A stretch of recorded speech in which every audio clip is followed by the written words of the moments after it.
Hello बच्चों। तो आप लोगों ने कल रेजोनेंस से अच्छे से रिवाइज किया होगा और रेजोनेंस के मैंने दो एप्लीकेशन भी आपको कराए थे कि resonance alters the bond length और sulfonic acid is stronger than carboxylic which is more stronger than phenol. ये क्लियर हो गया था। आज हम लोग को रेजोनेंस का तीसरा एप्लीकेशन करना है जिसका नाम है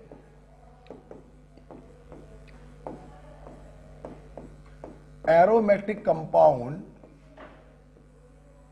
एंड बेटा anti aromatic compound.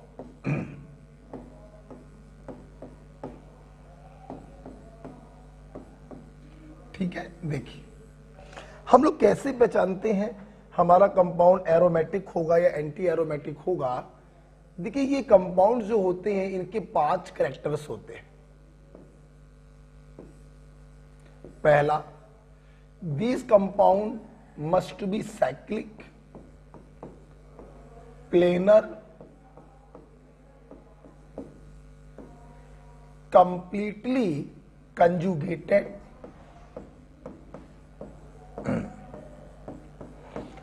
give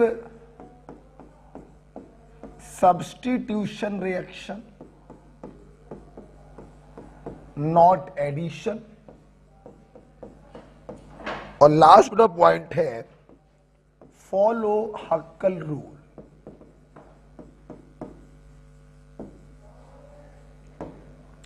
follow Huckel rule. तो ऐसे कंपाउंड जो इन 5 प्रॉपर्टी को फॉलो करते हैं हम उनको एरोमेटिक कहते हैं, और यही बेटा 5 प्रॉपर्टी एंटी एरोमेटिक की भी होती हैं। They are also cyclic, planar, completely conjugated, give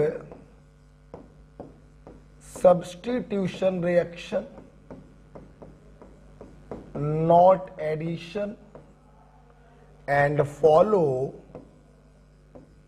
हक्कल rule. Follow Huckel rule. ठीक है, तो जो कंडीशन एरोमेटिक की है वही कंडीशन एंटी एरोमेटिक की भी होती है, बस इनके हक्कल रूल में डिफरेंस होता है। अब देखो बेटा, जब भी आपको एरोमेटिक और एंटी एरोमेटिक पहचानने को आए आप सारी बातें मत देखिए। साइक्लिक तो आपको दिखाई पड़ जाएगा दूर से, बाकी आप मेनली 2 चीजों पे फोकस करेंगे कि वो मॉलिक्यूल प्लेनर होना चाहिए और हक्कल रूल को फॉलो करना चाहिए। प्लेनर का बेटा मतलब है कि रिंग में जितने भी एटम हैं वो sp2 हाइब्रिडाइज होने चाहिए। बेटा बोलो क्या चाहिए? sp2। और उसके बाद अब हक्कल रूल लगाकर देखेंगे। एरोमेटिक का हक्कल रूल होता है 4n+2 बराबर number of delocalised pi electron. Aromatic का हक्कल रूल होता है 4n+2 बराबर number of delocalised pi electron. For example लिखिएगा मत समझने के लिए, जैसे मान लो आपको ये पता करना था कि ये मॉलिक्यूल कैसा होगा, राइट? तो आप देखिए इसमें कितने इलेक्ट्रॉन डीलोकेलाइज हो रहे हैं? 2, 2, 4, 2, 6। तो इन डीलोकलाइज पाई इलेक्ट्रॉन को आप बराबर के राइट में रख देना और n की वैल्यू को निकालना। अगर n की वैल्यू कोई होल नंबर आती है इंक्लूडिंग 0 तो समझ जाना वो कंपाउंड एरोमेटिक है। और एंटी एरोमेटिक का हक्कल रूल होता है 4n बराबर number of delocalised pi electron. Okay बेटा, ओके। और जैसे यहां पे आपने रखा वैसे वहां पे रख देना और n की वैल्यू को निकालना।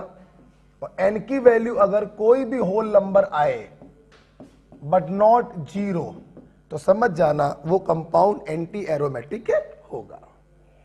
बात बड़ा क्लियर हो रही है? तो इस बात को आप लोग ध्यान रखिएगा कि एरोमेटिक और एंटी एरोमेटिक के हक्कल रूल में दो डिफरेंस है। यहां पे 4n+2 होता है, वहां पे 4n होता है। यहां पे n का वैल्यू कोई भी होल नंबर इंक्लूडिंग 0 हो सकता है, यहां पर n का value whole number but not 0 होना चाहिए। तो आप लोग दो चीजों को देखेंगे, प्लेनैरिटी को चेक करेंगे और हक्कल रूल को फॉलो करेंगे बस। बाकी साइक्लिक तो आपको दूर से दिखाई पड़ जाए। ओके बेटा, ठीक है, इसको लिख लीजिएगा। आइए, और इसके बाद हम लोग सीधे एग्जाम्पल चालू करेंगे, आपको अच्छी फीलिंग आएगी। ठीक है, तो समय बर्बाद नहीं करेंगे, क्योंकि आप लोग को जानते हैं अगर लिखने में समय लगे तो वीडियो को पॉज करके लिख सकते हो आप लोग, है ना। चलो, जैसे सीधे बेटा मैं कुछ एग्जाम्पल्स डील करने जा रहा हूं। आइए देखेंगे बेटा, नाम आपको इसका मालूम ही होगा, दिस इज बेंच। अब देखिए, सबसे बड़ा पहला काम होगा कि प्लेनैरिटी चेक करेंगे। रिंग के सारे एटम sp2 होने चाहिए। सारे कार्बनों ने एक एक पाई बॉन्ड बनाया है। According to sp3 - pi rule all carbons are sp2, so this entire molecule is planar. अब प्लेनैरिटी के बाद हम हक्कल रूल लगाएंगे। चलो पहले एरोमेटिक का लगा के देखते हैं। 4n+2 बराबर 2, 2 4 और 2 6। एक पाई बॉन्ड में 2 इलेक्ट्रॉन होंगे, पाई इलेक्ट्रॉन, तो 3 पाई बॉन्ड में 6 पाई इलेक्ट्रॉन होंगे। n बराबर 1 आ गया। This is a aromatic compound. ठीक है, आप जानते हैं बेटा, ये सारे इलेक्ट्रॉन देखिए डिलोकलाइज हो रहे हैं। ये इधर जाएगा, ये इधर जाएगा और ये इधर जाएगा। आपको जबरदस्ती डिलोकलाइज देखने की जरूरत नहीं है। जो भी क्वेश्चंस आते हैं इलेक्ट्रॉन डिलोकलाइज होते हैं, जो भी पाई इलेक्ट्रॉन्स होते हैं, तो आप उसको लेके परेशान मत हो। ठीक है, अच्छा आगे बढ़ते हैं। मान लीजिए एग्जांपल ये दिया, दो बातें मैं बताऊंगा जो लिखवाऊंगा नहीं। देखिए, नाम तो आपको इसका मालूम होगा, पेरिडी। देखो बेटा, मैं एक बात बोल रहा हूं, आप चाहे तो उसको कॉपी में ऊपर लिख लीजिएगा। अगर किसी एटम ने पाई बॉन्ड बनाया है तो उस एटम पे जो पॉजिटिव चार्ज, निगेटिव चार्ज या जो लोन पेयर होता है वो रेजोनेंस में पार्टिसिपेट नहीं करता। मतलब ये लोन पेयर रेजोनेंस में इन्वॉल्व नहीं होगा, ये डिलोकलाइज नहीं होगा। ठीक, अच्छा ये बात ध्यान रखिएगा, ऊपर लिख लीजिएगा। अच्छा, हमें पता करना था ये मॉलिक्यूल क्या होगा। पहला काम है प्लेनैरिटी को चेक करना। सारे कार्बन sp2 है। नाइट्रोजन देखिए 2 सिग्मा बॉन्ड पेयर, एक लोन पेयर, ये भी sp2 है। पूरा मॉलिक्यूल प्लेनर है। आइए हक्कल रूल लगाते हैं। पहले एरोमेटिक का लगा के देख लिया करो। 4n+2 बराबर 2, 2 4 और 2 6। ये डिलोकलाइज नहीं होगा। n = 1 होल नंबर आ रहा है। Yes, this is a aromatic compound. Okay बेटा, बेटा क्लियर है। चलिए अगला एग्जांपल देखते हैं। हाँ, इस अगले एग्जांपल से आपको मुंह जवानी हम दो बातें बताएंगे। नाम सबसे पहले बता लीजिए, फ्यूरॉन। ठीक है, देखिए दो बातें बताएंगे। बात नंबर 1, अगर किसी एटम पर एक से ज्यादा लोन पेयर है, ठीक है, तो सिर्फ एक लोन पेयर ही रेजोनेंस में इन्वॉल्व होता है। पहला पॉइंट ये समझ लीजिए। यहां पे बताया था किसी एटम ने पाई बॉन्ड बनाया होगा तो लोन पेयर डिलोकलाइज नहीं होगा, ना पॉजिटिव ना नेगेटिव, कुछ भी डिलोकलाइज नहीं होगा, सिर्फ पाई पाई कंजुगेशन शो करेगा। अगर किसी एटम पर एक से ज्यादा लोन पेयर है तो सिर्फ एक लोन पेयर ही डिलोकलाइज होता है। बात नंबर 1 हो गई। बात नंबर 2, बेटा जो चीज डिलोकलाइज हो गई मतलब उस चीज ने उस एटम को छोड़ दिया। जब उस चीज ने उस एटम को छोड़ दिया तो वो चीज उस एटम का पार्ट नहीं है। ये बिल्कुल वैसी बात है कि कोई एक्सीडेंट हुआ और किसी इंसान का एक हाथ कट गया। अब जो हाथ कट गया वो उसकी बॉडी का पार्ट नहीं माना जाएगा। कहना ये चाहती हैं जो लोन पेयर डीलोकलाइज हो जाते हैं फिर वो हाइब्रिडाइजेशन में काउंट नहीं होते।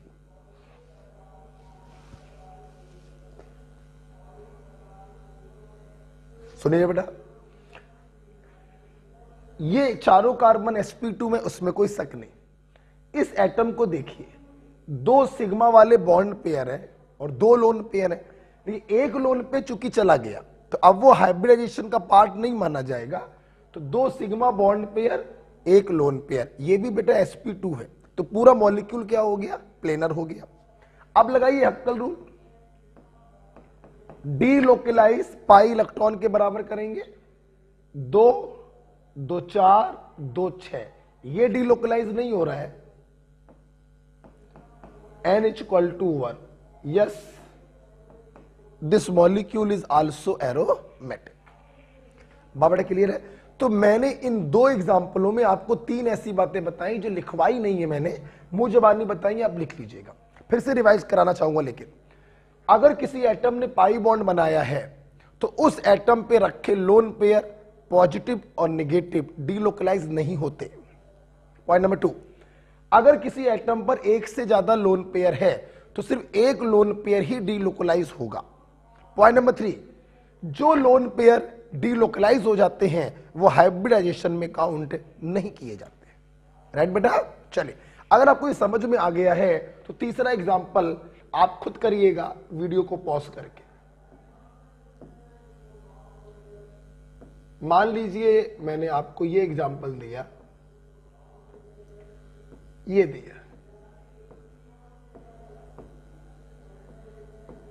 मैंने आपसे पूछा बताइए मॉलिक्यूल कैसा है, पॉज करके खुद सोचिएगा, फिलहाल मैं बताने जा रहा हूं।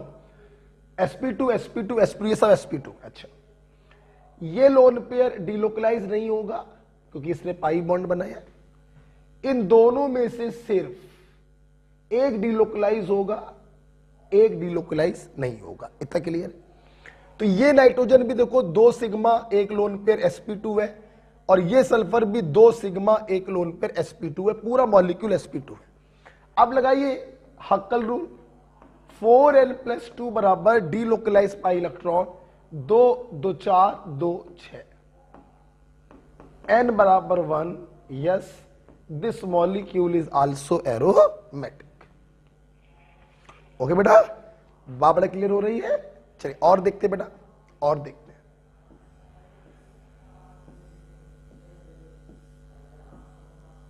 देखेंगे बेटा, ये देखिए, हमने बोला बताइए ये मॉलिक्यूल कैसा है। ध्यान दीजिए बेटा, सबसे पहले प्लेनरिटी देखेंगे, sp2 sp2 sp2 sp2। What about this? सुनना प्लीज, हमें देखना। कार्बन की 4 वैलेंसी होती है, किसी एक वैलेंसी को काट कर तुमने माइनस लगाया, इसमें कोई शक नहीं है कि तीसरी वैलेंसी पर हाइड्रोजन होगा, कोई शक नहीं।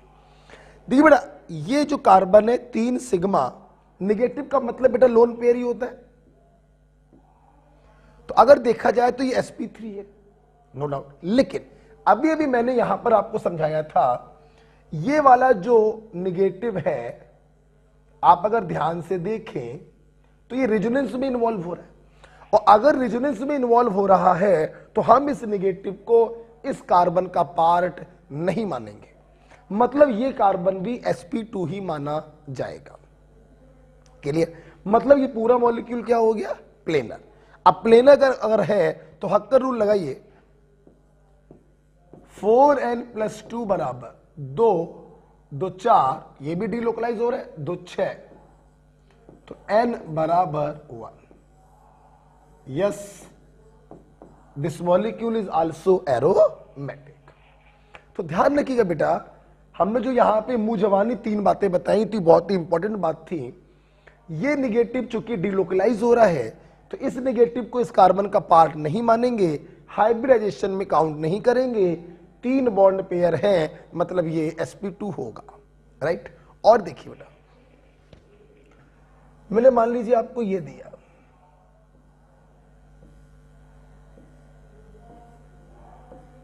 नेगेटिव नेगेटिव,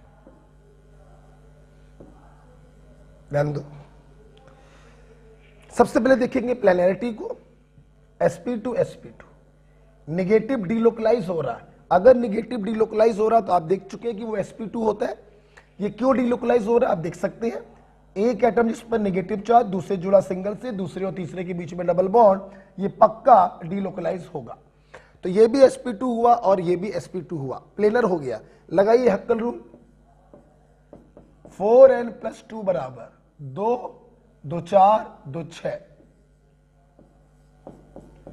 n बराबर 1। Yes, this molecule is also aromatic. Okay बेटा, और देखते हैं। मैंने ये दिया, मैंने पूछा बताइए ये क्या है।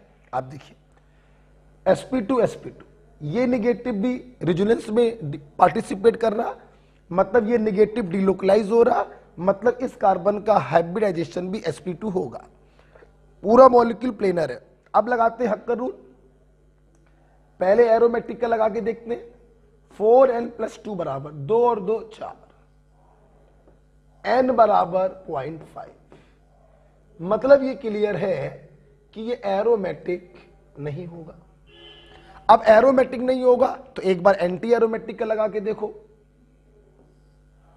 4n बराबर 4, n बराबर 1। यस, ये मॉलिक्यूल क्या होगा, एंटी एरोमेटिक।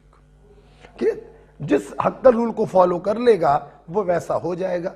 एरोमेटिक वाले को फॉलो किया तो एरोमेटिक हो जाएगा, एंटी एरोमेटिक वाले को फॉलो किया तो एंटी एरोमेटिक हो जाएगा। क्लियर बेटा? अच्छा, अब इसी में मैं आपको एग्जांपल और कराता हूं, इसी में देखिएगा, एक एग्जांपल में और कराता हूं।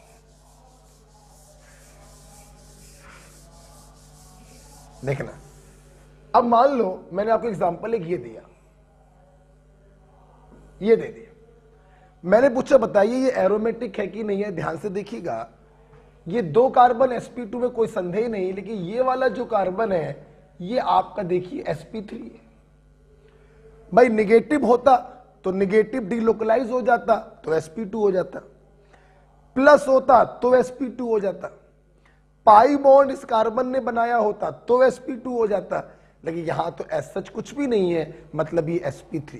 अगर कोई एटम sp3 हो गया तो अब ये प्लेनर नहीं है, this is a non planar. और अगर ये नॉन प्लेनर है तो हक्कल रूल लगाकर देखने की कोई जरूरत नहीं है, it must be non aromatic. कुछ भी सोचने की आवश्यकता नहीं है, फिर ये ना एरोमेटिक हो सकता ना एंटी एरोमेटिक होगा, it must be non aromatic. Okay बेटा,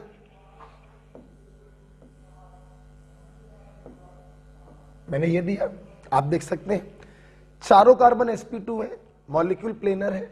हक्कर रूल लगाइए, पहले एरोमेटिक का लगाकर देखा तो दशमलव में आ गया, मतलब ये एरोमेटिक नहीं है। फिर एंटी एरोमेटिक का लगाकर देखा तो होल नंबर में आ गया, मतलब ये कंपाउंड एंटी एरोमेटिक है। ओके बेटा, ओके। और देखिए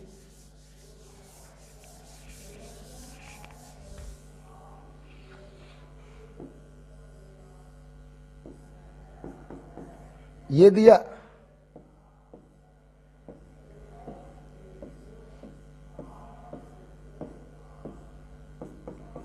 ये दिया, आप देखिए बेटा sp2 sp2, कार्बोकेटायन हमेशा sp2 होता है। क्यों? आप खुद देखिए, कार्बन के 4 वैलेंसी होती, एक वैलेंसी को काट के आपने प्लस लगाया होगा, मतलब एक वैलेंसी पे H होगा, तो 3 सिग्मा है, 3 बॉन्ड पेयर, लोन पेयर तो कोई है नहीं, पॉजिटिव में तो कोई लोन पेयर होगा नहीं, तो sp2 होगा। तो कार्बोकेटायन में तो कभी टेंशन लेने की जरूरत ही नहीं होती, वो sp2 होता है। तो पूरा मॉलिक्यूल आपका प्लेनर हो गया। लगाइए हक्कर रूल, 4n + 2 बराबर 2, n बराबर 0। एरोमेटिक में 0 पॉसिबल है, मतलब ये एरोमेटिक होगा। ठीक, यहां पर आइए, सारे के सारे sp2 है, मॉलिक्यूल प्लेनर है। हक्कर रूल लगाएंगे, 4n + 2 बराबर 6, n बराबर 1। यस, ये भी एरोमेटिक होगा। ओके बेटा, तो इस प्रकार से आप लोग किसी भी मॉलिक्यूल को चेक कर सकते हैं कि वो एरोमेटिक होगा या नहीं होगा। ठीक है बेटा, अच्छा ध्यान रखना बेटा। अब मान लीजिए मैं आपको कोई मॉलिक्यूल ये देता हूं, ध्यान से लोग देखेंगे,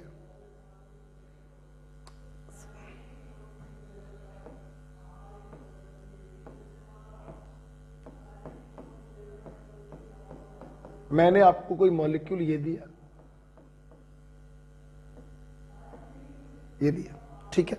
मैंने पूछा बताइए क्या, ध्यान दीजिए सब लोग बेटा, sp2 sp2 sp2 sp2, इसको देखिए, ध्यान दीजिए बेटा, लोन पेयर डीलोकलाइज हो रहा है। अगर लोन पेयर डीलोकलाइज हो रहा है तो ये हाइब्रिडाइजेशन में काउंट नहीं होगा, इसलिए नाइट्रोजन के पास 3 बॉन्ड पेयर है तो ये भी sp2 है, पूरा मॉलिक्यूल आपका प्लेनर है। लगाइए हक्कल रूल, 4n+2 बराबर डीलोकलाइज पाई इलेक्ट्रॉन, 2 2 4 और 2 6, n बराबर 1, yes this is also aromatic. Okay बेटा, तो इस प्रकार से आप किसी भी मॉलिक्यूल को चेक कर सकते हैं कि वो एरोमेटिक होगा या नहीं होगा, राइट बेटा। चलिए इसमें बेटा मैं आपको अब 2 एग्जांपल और कराना चाहूंगा, देखेंगे सब लोग। तो सबसे पहले बच्चों देखते हैं हम लोग प्लेनैरिटी को, अगर वो प्लेनर है तभी हक्कल रूल लगाइएगा, क्योंकि अगर वो नॉन प्लेनर हो गया तो हक्कल रूल लगाने की कोई जरूरत नहीं है, मॉलिक्यूल नॉन एरोमेटिक होगा, राइट। जैसे और देखते हैं,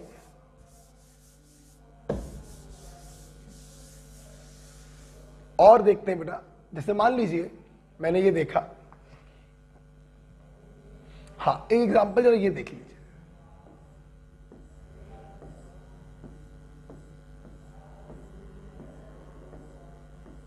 और मैंने ब्रैकेट लगाकर ऐसे -2 लगाया। देखो बेटा, जब कार्बन के ऊपर निगेटिव चार्ज हम लगाते हैं डायरेक्ट, तो each negative is consider as lone pair equivalent to 2 electron. परंतु बेटा जब निगेटिव चार्ज इस प्रकार से ब्रैकेट के ऊपर लगा हो तो each negative is equivalent to 1 electron. ये बात ध्यान रखिएगा। अगर ये निगेटिव किसी कार्बन पर लगा होता तो वो 2 इलेक्ट्रॉन के बराबर होता, लेकिन ब्रैकेट के ऊपर लगा हुआ है तो वो 1 इलेक्ट्रॉन के बराबर होगा, राइट।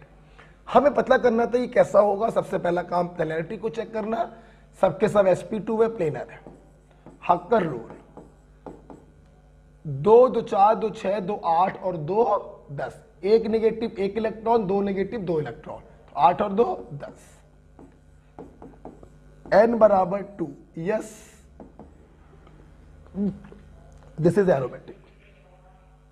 क्लियर बेटा, बाबड़ा क्लियर हो गई है। चल अब एक स्पेशल एग्जांपल भी कराएंगे इसी के बगल में, जरा इस स्पेशल एग्जांपल को देखिए।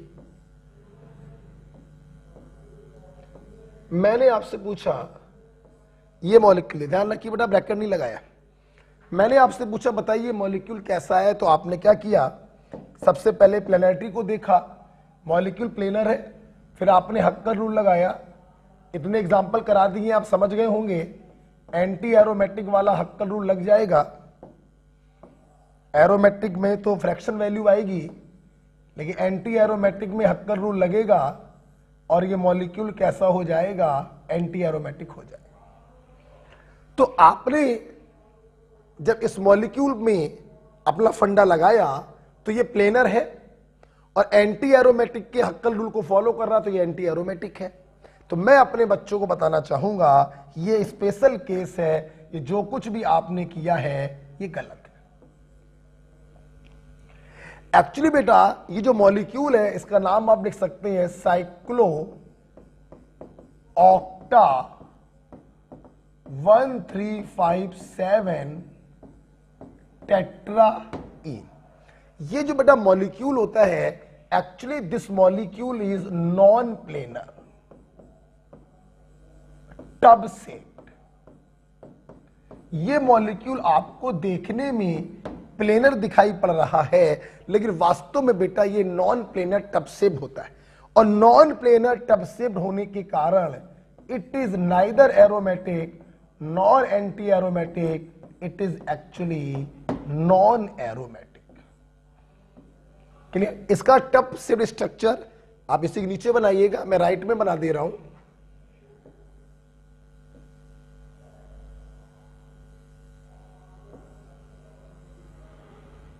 ये देखिए, ये देखिए टब शेप्ड होता है और टब शेप्ड होने के कारण ये नॉन प्लेनर होता है और नॉन प्लेनर होने के कारण ये नॉन एरोमेटिक होता है। तो इस चीज को आप ध्यान रखिएगा। साइक्लोऑक्टाटेट्राईन, अगर ये पॉइंट आपको ना पढ़ाया जाता तो गारंटी है आप इसको एंटी एरोमेटिक बोलते, लेकिन एक्चुअली बेटा ये एंटी एरोमेटिक नहीं होता है, it is a non planar, so non aromatic. Okay बेटा, तो इस प्रकार से हम लोगों ने काफी सारे एग्जाम्पल करे कि एरोमेटिक कौन होगा, एंटी एरोमेटिक कौन होगा। लास्ट में बेटा हम जाते जाते आपको एक बात और बताना चाहेंगे, लास्ट में आपको एक बात और बताना चाहेंगे कि आपने अभी हमसे 3 प्रकार के कंपाउंड पढ़े, एरोमेटिक, एंटी एरोमेटिक और नॉन एरोमेटिक। आपको जान के खुशी होगी सबसे ज्यादा स्टेबल होते हैं, सबसे ज्यादा स्टेबल होते हैं एरोमेटिक कंपाउंड, उनसे लेस स्टेबल होते हैं नॉन एरोमेटिक कंपाउंड, और लीस्ट स्टेबल होते हैं बच्चों anti aromatic compound. This is the order of stability. Okay, this is the order of stability.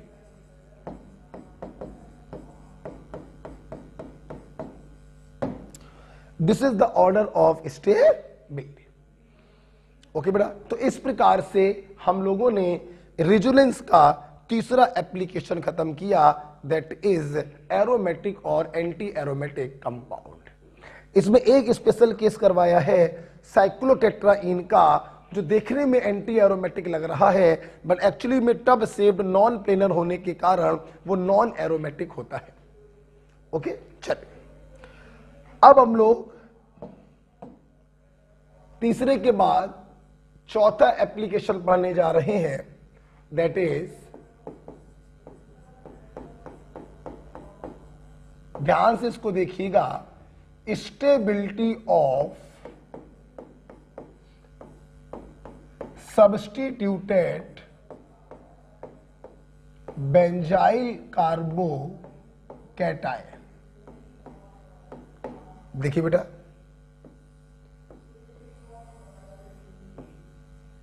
Stability of substituted benzyl carbocation, ध्यान दो सब लोग। देखिए बेटा, आपको बेंजाइल ग्रुप तो मालूम होगा, आईयूपीएससी में पढ़ाया था, इसे हम लोग बेंजाइल ग्रुप कहते हैं। अगर इस बेंजाइल में इस फ्री वैलेंसी को हटाकर हम इसी पर प्लस लगा दें तो इसी को कहते हैं बेंजाइल कार्बोकैटायन। हमारे बेटा मेडिकल में सवाल कैसे आते हैं, इस बेंजाइल कार्बोकैटायन में हम किसी एक ग्रुप को लगा देते हैं, कभी NO2 लगा दिया, कभी CH3 लगा दिया, कभी हेलोजन लगा दिया, कभी कुछ और लगा दिया, और आपसे स्टेबिलिटी ऑर्डर जो है वो पूछा जाता है। जो मैं बोलने जा रहा हूं उसे ध्यान से सुनिएगा, और लिखना हो तो लिख लीजिएगा। अगर जिनको आप कंपेयर कर रहे हो, 3-4 स्ट्रक्चर बनाकर दिए जाए, अगर लगे हुए ग्रुप डिफरेंट हैं तो हम सिर्फ डोमिनेटिंग इफेक्ट को देखते हैं। डोमिनेटिंग इफेक्ट होता है रिजोनेटिंग इफेक्ट, +R और -R। लेकिन बेटा अगर चारों स्ट्रक्चरों में जो ग्रुप लगे हैं वो सेम लगे, सिर्फ उनकी पोजीशन अलग अलग है, CH3 कभी ऑर्थो पे लगा, दूसरे में मेटा में लगा दिया, तीसरे में पैरा में लगा दिया, और स्टेबिलिटी आपसे पूछी। अगर ग्रुप सेम है तो हम सारे इफेक्ट को देखते हैं, रिजोनेटिंग भी और इंडक्टिव भी। ठीक है, दोबारा बोलना चाहे तो रिवाइंड करके दोबारा सुन लीजिएगा, और लिखना चाहे तो लिख लीजिएगा। मैं दोबारा बोल दे रहा हूं, अगर ग्रुप डिफरेंट है तो सिर्फ डोमिनेटिंग इफेक्ट को लेकर चला करो, और अगर ग्रुप सेम है तो सारे इफेक्ट को लेके चला करो। ठीक, जैसे जैसे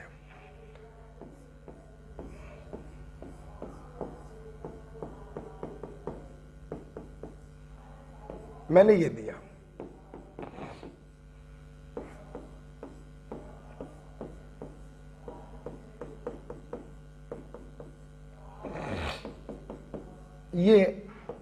मैंने आपको दिए,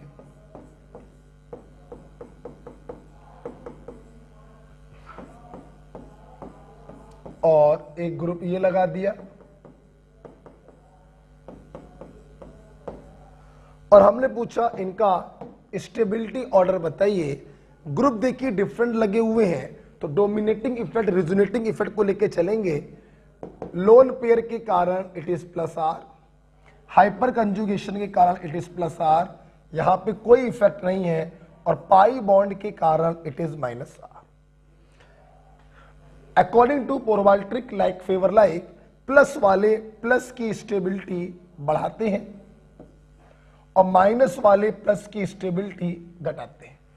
तो ये लीस्ट स्टेबल होगा और ये दोनों ज्यादा स्टेबल होंगे।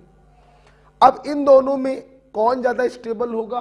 तो आपको याद है प्लस आर पावर का ऑर्डर वही है जो रिंग एक्टिवेटिंग का ऑर्डर है, O minus NH2 OH OR NHAC फिर एल्काइल ग्रुप। तो OR का प्लस आर पावर ज्यादा होता है। अगर प्लस आर पावर ज्यादा है तो स्टेबलाइज ज्यादा करेगा। तो सबसे ज्यादा स्टेबल क्या हो गया? फर्स्ट वाला, उससे कम सेकंड वाला, और सबसे कम हो गया फोर्थ वाला।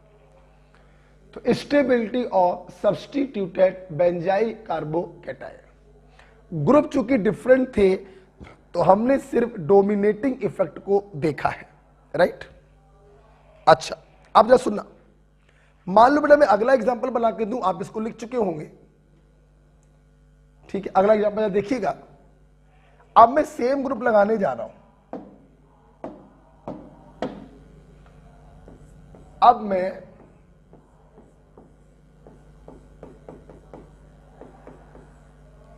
सेम ग्रुप लगाने जा रहा हूं। बहुत ही इंपॉर्टेंट चीज आप लोग पढ़ रहे हैं, बहुत इंपॉर्टेंट चीज है।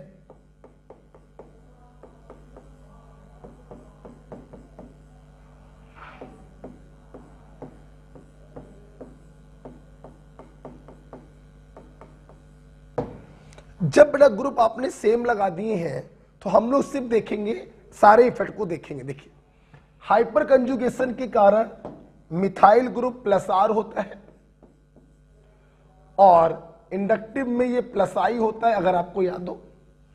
मेटा पोजीशन पे लगा ग्रुप कभी भी रिजोनेटिंग इफेक्ट को शो नहीं कर सकता, ये भी प्लस आर और प्लस आई होगा। यहां पर एज सच कोई इफेक्ट नहीं। अब देखिए, लाइक फेवर लाइक, प्लस वाले कार्बोकैटायन की स्टेबिलिटी को बढ़ाते हैं। हमारे स्टूडेंट देख सकते हैं बच्चों, ये कौन सा दिया आपको हमने? ऑर्थो दिया है, ऑर्थो सब्स्टिट्यूटेड है, ये मेटा सब्स्टिट्यूटेड है, ये पैरा सब्स्टिट्यूटेड है, और इसको मैंने फोर्थ बोल दिया, ठीक? अब देखिए, ऑर्थो मेटा पैरा में कार्बोकैटायन किसी न किसी फैक्टर से स्टेबलाइज हो रहा है, जबकि चौथे वाले में कोई भी स्टेबलाइजिंग फैक्टर नहीं है, तो चौथे वाले की स्टेबिलिटी सबसे कम होगी। ऑर्थो और पैरा में दो दो स्टेबलाइजिंग फैक्टर हैं, जबकि मेटा में एक स्टेबलाइजिंग फैक्टर है, तो मेटा की स्टेबिलिटी ऑर्थो और पैरा से कम होगी। अब ऑर्थो और पैरा को कैसे कंपेयर करें, ध्यान दीजिए। देखो बच्चों, रिजोनेटिंग इफेक्ट डिस्टेंस डिपेंडिंग नहीं होता, लेकिन इंडक्टिव इफेक्ट डिस्टेंस डिपेंडिंग होता है। CH3 बिल्कुल बगल में लगा है तो प्लस आई पावर यहां पर मैक्सिमम होगी और यहां पे प्लस आई पावर मिनिमम होगी। एम आई राइट? मतलब ऑर्थो वाला जो CH3 है अपने इंडक्टिव इफेक्ट से कार्बोकैटायन को ज्यादा स्टेबलाइज करेगा, तो पैरा की तुलना में ऑर्थो की स्टेबिलिटी ज्यादा होगी। This is the order of stability. चौथे वाले में कोई भी स्टेबलाइजिंग फैक्टर नहीं है, मेटा वाले में एक है, ऑर्थो और पैरा में, ऑर्थो वाले में प्लस आई पावर ज्यादा होने के कारण वो ज्यादा स्टेबल होगा इन कंपैरिजन टू पैरा।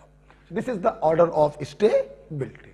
बहुत इंपॉर्टेंट चीज आप लोग पढ़ रहे हैं, ध्यान से पढ़िएगा या फिर वीडियो को दोबारा सुन लीजिएगा अगर कहीं पर कोई डाउट आए तो। ठीक है, आइए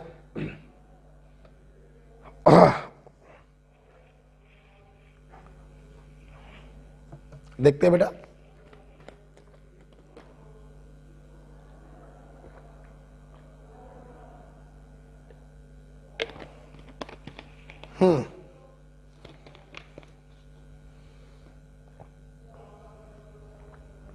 अगला बेटा एग्जांपल लेना चाहेंगे, इसको बनाना चाहेंगे।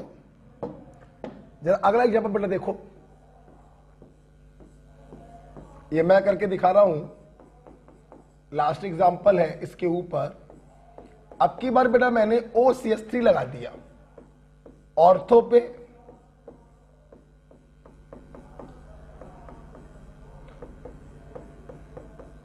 मेटा पे और पैरा पे।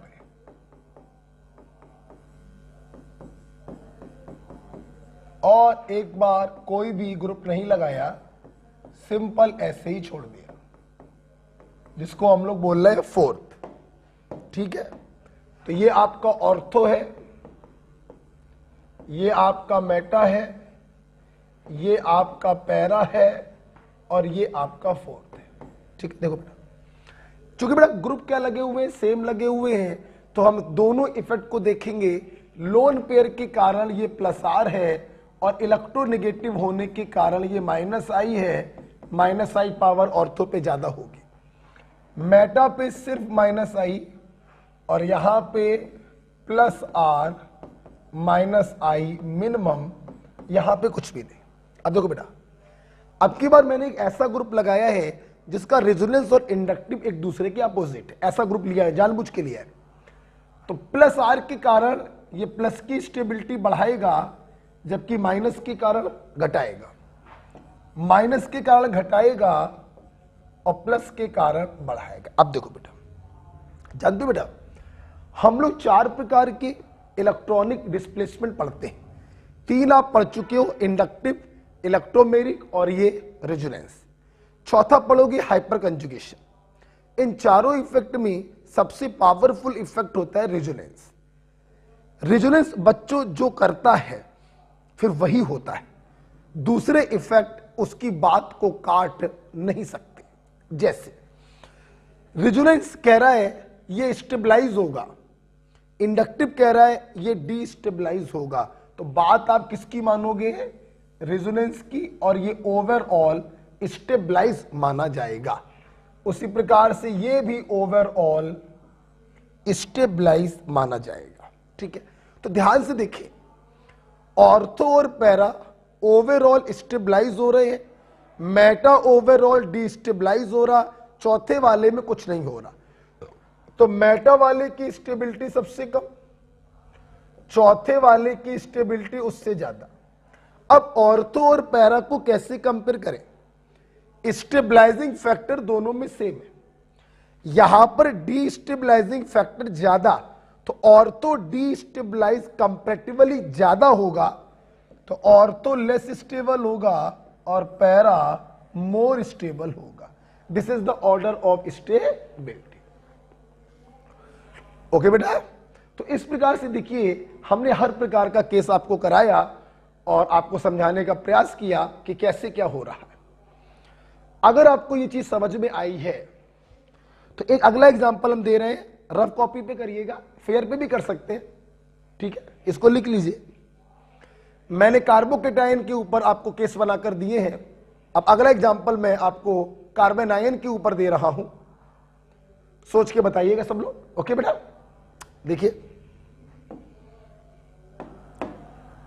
ठीक है, आप लोग करिएगा।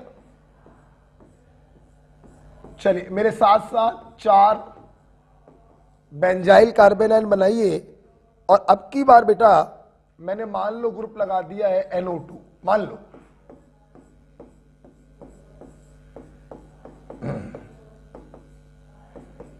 ठीक है, चलिए आपको बताना है स्टेबिलिटी ऑर्डर क्या होगा।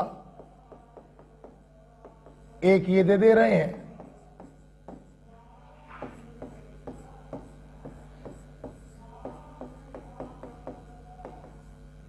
एक ये दे दिया, ग्रुप सेम है तो दोनों इफेक्ट देखेंगे आप लोग, और एक मैं और दे रहा हूं, आपको करना है। मान लीजिए अब की बार डिफरेंट ग्रुप का केस दे रहे हैं।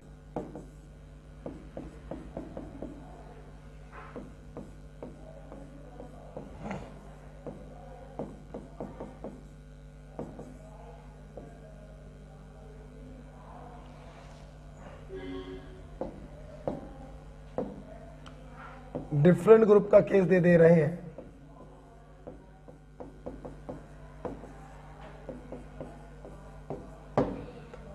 चलिए, आपको बताना है स्टेबिलिटी ऑर्डर क्या होगा, ये क्वेश्चन आपके लिए है। ठीक है, वीडियो को पॉज करिएगा और इनके आंसर अपने आप बनाइएगा। फिलहाल मैं बताने जा रहा हूं बिना समय बर्बाद किए। ग्रुप सेम है, सारे इफेक्ट देखेंगे। Minus R minus I max minus I minus R minus I minimum, यहां पे कुछ भी नहीं। माइनस वाले माइनस की स्टेबिलिटी को बढ़ाएंगे, मतलब स्टेबलाइज करेंगे इसको। आप लोग बेटा देख सकते हैं कि चौथे वाले में कोई भी स्टेबलाइजिंग फैक्टर नहीं है, मतलब चौथा वाला जो होगा वो लीस्ट स्टेबल होगा। चौथे वाले से ज्यादा स्टेबल होगा मेटा वाला। अब ऑर्थो और पैरा को कैसे कंपेयर करें, यहां पर एक स्टेबलाइजिंग फैक्टर बड़ा है तो ऑर्थो वाले की स्टेबिलिटी ज्यादा होगी पैरा वाले से। तो पहले वाले का आंसर ये आ गया, ऑर्थो पैरा मेटा और फोर्थ। दूसरे क्वेश्चन में आप देखिए हमने डिफरेंट ग्रुप लगाए हैं, सिर्फ डोमिनेटिंग इफेक्ट को देखिएगा, सबको देखने की जरूरत नहीं है। लोन पेयर के कारण प्लस आर, हाइपर कंजुगेशन के कारण प्लस आर, यहां पे कुछ नहीं, और पाई बॉन्ड के कारण माइनस आर। माइनस वाले स्टेबिलिटी बढ़ाएंगे, प्लस वाले स्टेबिलिटी घटाएंगे। अब सवाल है इन दोनों को कैसे कंपेयर करें, तो OCH3 की प्लस आर पावर ज्यादा है, ये ज्यादा घटाएगा। तो इस प्रकार से this is the order of stability. Okay, तो ये आप लोगों ने बच्चों आज देखा stability of substituted benzyl carbocation. Different group लगे हों तो सिर्फ डोमिनेटिंग इफेक्ट को देखो, और सेम ग्रुप लगे हों तो दोनों इफेक्ट को हम लोग देखते हैं। राइट बेटा, चल अगर ये वाला कॉन्सेप्ट आपको समझ में आ गया है तो आगे की सारी चीजें आपको समझ में आएंगी। ठीक है, चलिए बेटा हम लोग पांचवें एप्लीकेशन की तरफ जा रहे हैं। पांचवा बेटा एप्लीकेशन है acidic strength of substituted phenol. हाँ बेटा, ऐसे क्वेश्चन भी आपको एग्जाम में मिलेंगे कि आपको फिनॉल दिया जाएगा और इसमें डिफरेंट ग्रुप लगाए जाएंगे, और आपसे क्वेश्चन होगा कि एसिडिक स्ट्रेंथ का ऑर्डर बताइए। तरीका फिर वही है, अगर ग्रुप डिफरेंट है तो डोमिनेटिंग इफेक्ट को देखना, और अगर ग्रुप सेम है तो सारे इफेक्ट को देखना। जैसा कि मैं आपको इंडक्टिव इफेक्ट में पढ़ा चुका था कि एसिडिक स्ट्रेंथ जो होती है directly proportional to minus I और minus R and inversely proportional to plus I और प्लस आर। तो आइए सीधे क्वेश्चन चालू करते हैं।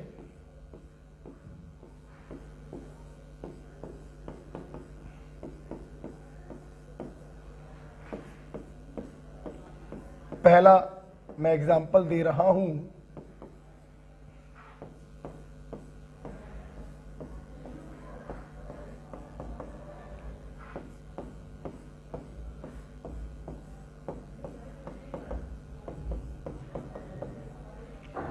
डिफरेंट ग्रुप लगा के दे रहा हूं। आपको सिर्फ डोमिनेटिंग इफेक्ट को देखना होगा। देखिए देखिए बेटा, सारे ग्रुप डिफरेंट है, आप डोमिनेटिंग इफेक्ट को देखेंगे।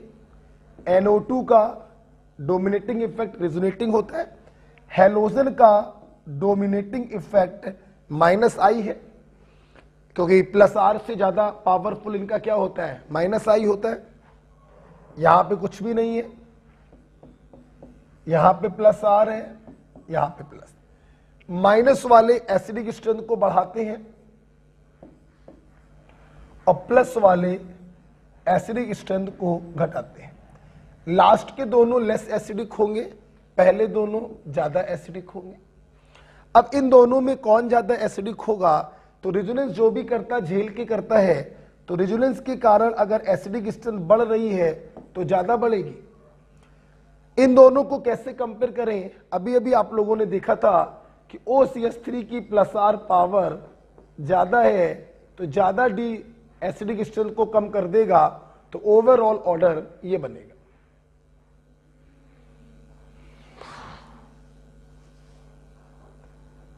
ओके, तो NO2 ने -R से एसिडिक स्ट्रेंथ को बढ़ाया है, Cl ने -I से बढ़ाया है, ये दोनों ज्यादा एसिडिक होंगे। यहां पे डिक्रीज होगा, ये कम एसिडिक होंगे। OCH3 की +R पावर ज्यादा है, ये एसिडिक स्ट्रेंथ को ज्यादा घटा देगा, तो लीस्ट एसिडिक होगा। Okay, acidic strength of substituted phenol, पहला एग्जांपल, उम्मीद करते हैं आपको समझ में आ गया। ओके बेटा, जिसको इसके पहला वाला समझ में आया था बेंजाइल कार्बोकेटाइन वाला, अब उसको आगे कहीं पर भी प्रॉब्लम बेटा नहीं होगी। जैसे दूसरे एग्जांपल देखिए बेटा,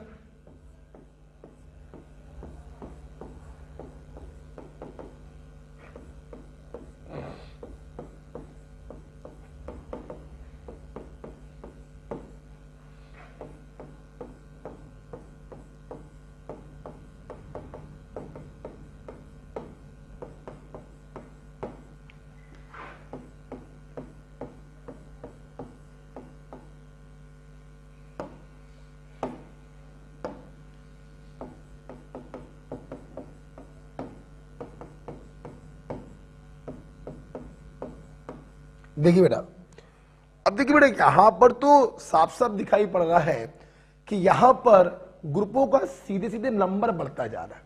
जब ग्रुपों का नंबर बढ़ता जा रहा है तो भी हम लोग सिर्फ डोमिनेटिंग इफेक्ट को देखते हैं। आप देखिए यहां पर NO2 का -R है, दो ग्रुप लगे हैं, 2 डबल -R है और यहां पे ट्रिपल -R। माइनस वाले एसिडिक स्ट्रेंथ को बढ़ा देते हैं, यहां पे भयानक रूप से बढ़ेगी और यहां पर भी भयानक रूप से बढ़ेगी। इसलिए आप देखिए यहां पर कोई इफेक्ट नहीं है, एसिडिक स्ट्रेंथ जो है वो लगातार बढ़ती जा रही है। और आपको बताना चाहेंगे इसका नाम होता है ट्राइनाइट्रोफिनॉल, और इसको हम लोग पिक्रिक एसिड भी कहते हैं, क्योंकि इसकी जो एसिडिक स्ट्रेंथ है वो कार्बोक्सिलिक एसिड से भी ज्यादा होती है। तो कार्बोक्सिलिक एसिड से ज्यादा एसिडिक हो जाता है, मतलब ये एसिड ना होते हुए भी एसिडिक है, इसलिए बेटा इसके नाम में आता है पिक्रिक एसिड। आपके मेडिकल में सवाल पूछा गया वो कौन सा एसिड है जिसमें COOH ग्रुप नहीं होता, पिक्रिक एसिड। OH होता है, COOH नहीं होता, लेकिन 3 -R ग्रुपों के कारण इसका एसिडिक स्ट्रेंथ बहुत ज्यादा हो जाता है और ये कार्बोक्सिलिक एसिड से भी स्ट्रॉन्ग हो जाता है। ओके बेटा, अब हम लोग आगे बढ़ रहे हैं, कुछ और एग्जांपल देखते हैं। ट्राइनाइट्रोफिनॉल, एसिडिक स्ट्रेंथ कार्बोक्सिलिक से भी ज्यादा होती है, इसको हम लोग पिक्रिक एसिड के नाम से भी जानते हैं। ठीक है, अगला एग्जांपल देखिए।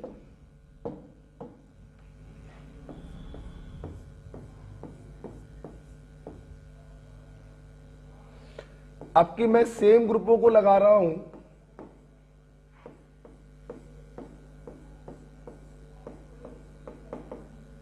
डिफरेंट पोजीशन पर,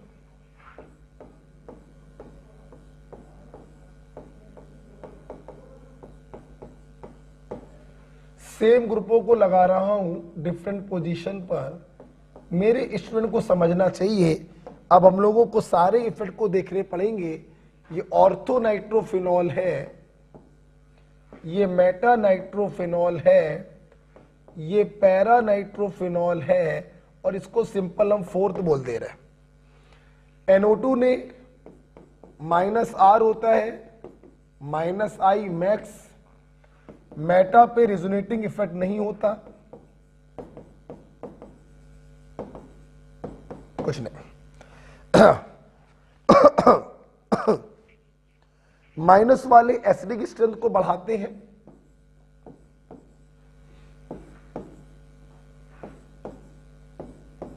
हमारे स्टूडेंट को दिखाई पड़ रहा होगा चौथे वाले में कोई भी स्टेबलाइजिंग बढ़ाने वाला फैक्टर नहीं है, मेटा में एसिडिक स्ट्रेंथ बढ़ाने वाला एक है, ऑर्थो और पैरा में ऑर्थो में बढ़ाने वाला फैक्टर बड़ा है, तो ऑर्थो ज्यादा होगा पैरा से। मतलब आपने जब कॉन्सेप्ट से बनाया तो आपके एसिडिक स्ट्रेंथ का ऑर्डर ये आया। बच्चों ये ऑर्डर बिल्कुल सही है, बस इसमें एक छोटी सी गलती है जिसका नाम है चिलेटिंग इफेक्ट। ऑर्थो नाइट्रोफिनॉल में OH और NO2 के बीच में चिलेशन हो गया, चिलेशन के कारण H+ का रिमूवल जो है वो डिफिकल्ट हो गया। रिमूवल जब H+ का डिफिकल्ट हो गया, प्रोटॉन डोनेटिंग टेंडेंसी कम हो गई, तो एसिडिक स्ट्रेंथ भी थोड़ी सी क्या हो जाएगी, कम। तो इस चिलेशन के कारण बेटा क्या होता है, ऑर्थो की एसिडिक स्ट्रेंथ पैरा से कम हो जाती है, मेटा से कम नहीं कर सकते, क्योंकि मेटा से तब भी ज्यादा रहेगा, क्योंकि मेटा में बढ़ाने वाला एक ही फैक्टर है और ऑर्थो में बढ़ाने वाले दो फैक्टर है। ये सिर्फ पैरा से कम होगा ड्यू टू चिलेशन इन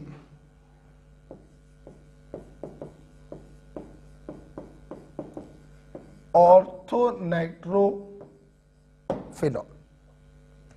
इसलिए सही ऑर्डर बेटा इसका बनता है पैरा सबसे ज्यादा, फिर ऑर्थो, फिर मेटा और फिर फोर्थ।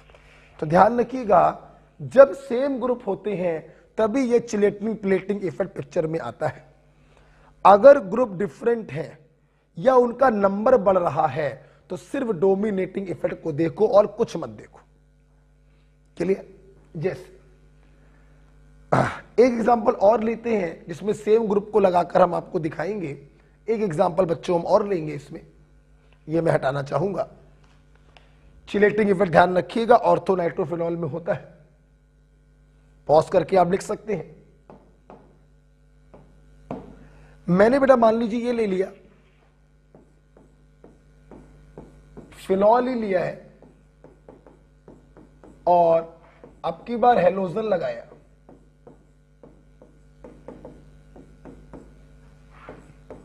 सेम हेलोजन लगे हैं। बच्चों एक बात ध्यान रखना, आपको अगर याद हो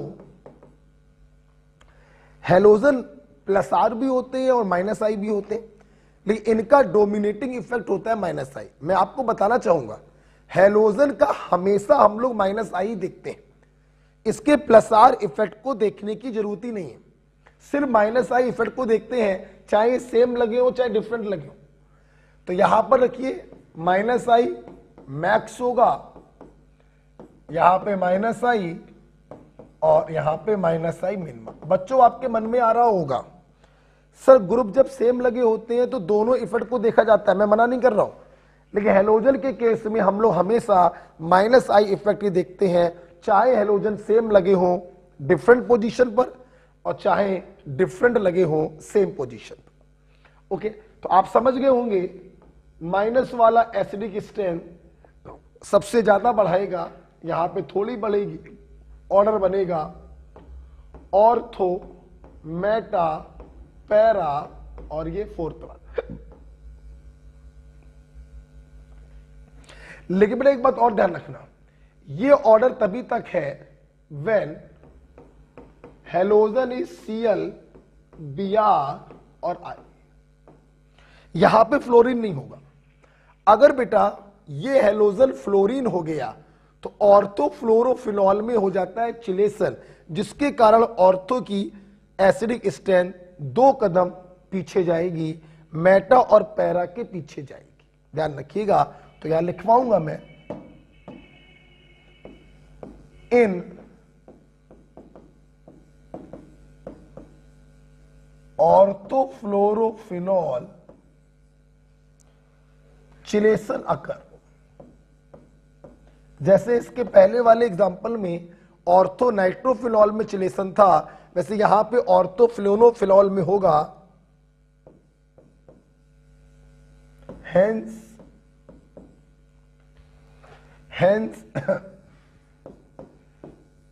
इट्स एसिडिक स्ट्रेंथ डिक्रीजेस। और सही ऑर्डर क्या बन जाएगा, 2 कदम जाएंगे पीछे, ये बने। ओके, तो अगर बेटा हेलोजन फ्लोरीन हो जाएगा तो आपको इसको 2 कदम पीछे ले जाना पड़ेगा, और अगर हेलोजन उसके अलावा कोई होगा तो -I से सिंपल हम उसके एसिडिक स्ट्रेंथ का ऑर्डर जो है वो बना देंगे। ओके बच्चों, तो इसको बेटा बहुत अच्छे से आप करिएगा और सोचिएगा। आज मैंने आपको पढ़ा दिया है एरोमेटिक और anti aromatic compound, substituted benzyl carbocation का कैसे कंपेयर करते हैं स्टेबिलिटी, और फिनॉल का कैसे कंपेयर करते हैं एसिडिक स्ट्रेंथ, राइट। एक क्वेश्चन एसडब्ल्यू दे रहे हैं आपको, एसिडिक स्ट्रेंथ का ऑर्डर कंपेयर करना है। ध्यान रखिएगा बच्चों, हेलोजन के केस में हम लोग हमेशा -I इफेक्ट ही देखते हैं। हेलोजन के केस में हम लोग हमेशा -I इफेक्ट ही देखते हैं। आपको बताना है ऑर्डर ऑफ एसिडिक स्ट्रेंथ। मैं हिंट दे रहा हूं, जिसने थोड़ा सा केमिकल बॉन्डिंग पढ़ा होगा या जिसने इंडक्टिव इफेक्ट को अच्छे से देखा होगा वो ये सवाल कर लेगा। ठीक है, ये एसडब्ल्यू है। आज हम लोग अपनी क्लास को यहीं पर रोक रहे हैं। रिजोनेंस में बच्चों हम लोग को 2 एप्लीकेशन और पढ़ने हैं, सब्स्टिट्यूटेड बेंजोइक एसिड का एसिडिक स्ट्रेंथ और सब्स्टिट्यूटेड एनिलीन का बेसिक स्ट्रेंथ, और इसके बाद हम लोग पढ़ेंगे बेटा टॉटोमेरिज्म। तो अगली क्लास में हम सिर्फ 2 फैक्टर आपको और पढ़ाएंगे, और उसकी अगली क्लास में आपको टॉटोमेरिज्म पर वीडियो मिलेगा, या ये भी हो सकता है ये दोनों वीडियो आपको एक ही दिन मिल जाए या अलग अलग भी मिल सकते हैं।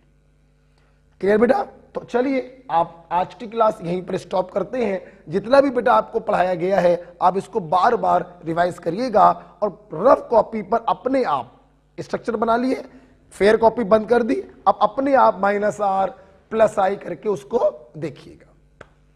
ओके बेटा, चलिए ओके बेटा, थैंक यू।